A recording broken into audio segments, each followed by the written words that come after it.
કાકચેષ્ટા બકો ધ્યાનમ સ્વાન નિંદ્રા તથૈવ ચ અલ્પાહારી ગૃહત્યાગી વિદ્યાર્થી પંચલક્ષણમ.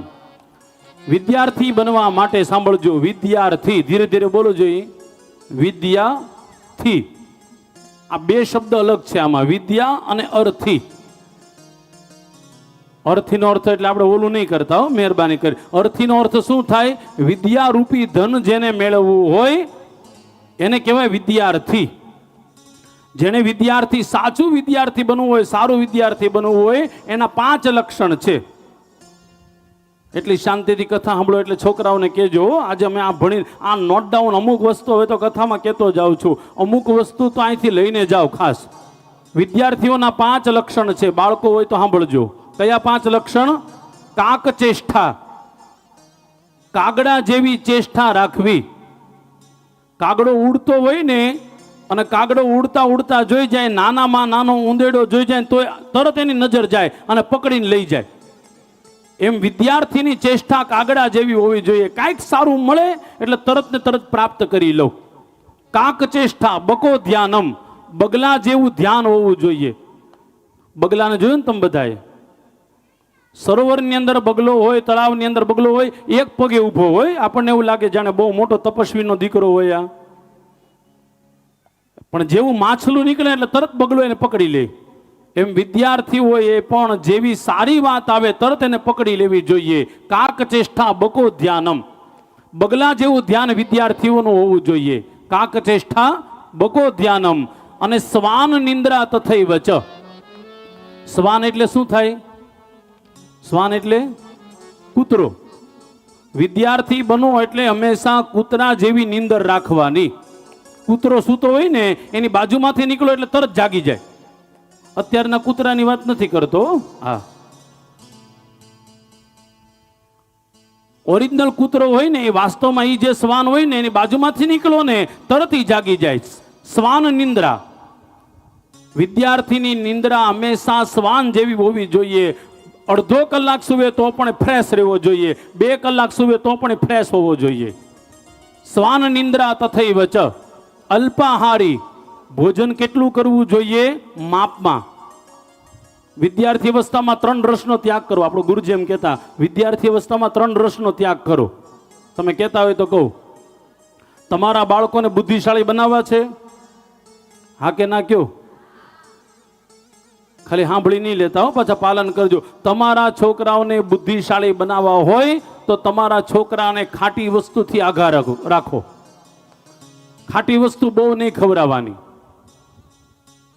જે બાળક અતિશય ખાટું ખાઈને બરાબર ધીરે ધીરે ધીરે એની મગજની નસ કમજોર થઈ જાય છે.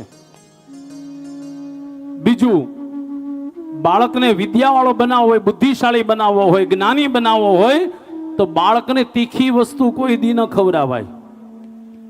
ખાટું, તીખું અને કડવું. કડવું ક્યારે ખવડાવવાનું એ પણ આપણું શાસ્ત્ર જ કહે છે. વિદ્યાર્થીઓને અતિ કડવું ન ખવડાવાય, કારણ કે કડવું ખવડાવો, માફ કરજો, આમે વાંચેલું નથી, અનુભવ કરેલો છો.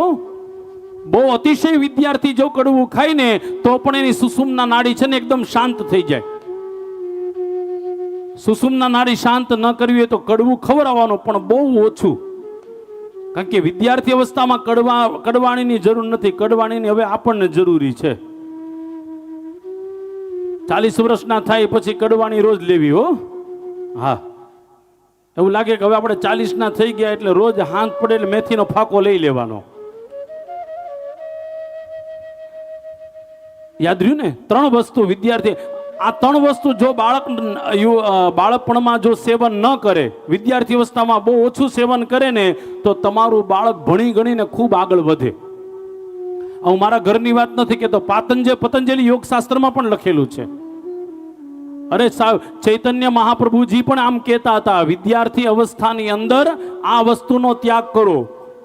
તીખું, ખાટું અને વધારે પડતું કડવું. આ 3 વસ્તુનો ત્યાગ કરો તો બાળકની જે બુદ્ધિ છે, જે જ્ઞાન છે, એ વધારે વિકાસ પામશે. ક્યાં હતા વિદ્યાર્થીના 5 લક્ષણ? યાદ રહ્યા કે નહીં? કેટલા થયા? કાકચેષ્ટા બકો ધ્યાનમ સ્વાન નિંદ્રા તથૈ વચ અલ્પાહારી, ઓછું જમવું. અને ગૃહત્યાગી. ગૃહત્યાગી એટલે જેણે વિદ્યાર્થી અવસ્થામાં આગળ વધવું છે, ખૂબ આગળ વધવું છે, એને પોતાના ઘરનો ત્યાગ કરવો જોઈએ. ઘરનો ત્યાગ કરવો એટલે કેડીએટ્સમાંથી બીજે રહેવા વયું જવું એમ. ઘરની પ્રત્યે માયા અને મોહ ઓછી રાખો. જેટલી ઘર પ્રત્યે વધારે માયા હોય, છોકરા સવારમાં જાય તાજ માવું એમ કહે છે, બેટા જલ્દી આવી જાજો, એ ભણવા ગયો છે, એ ફિલ્મ જોવા નથી ગયો.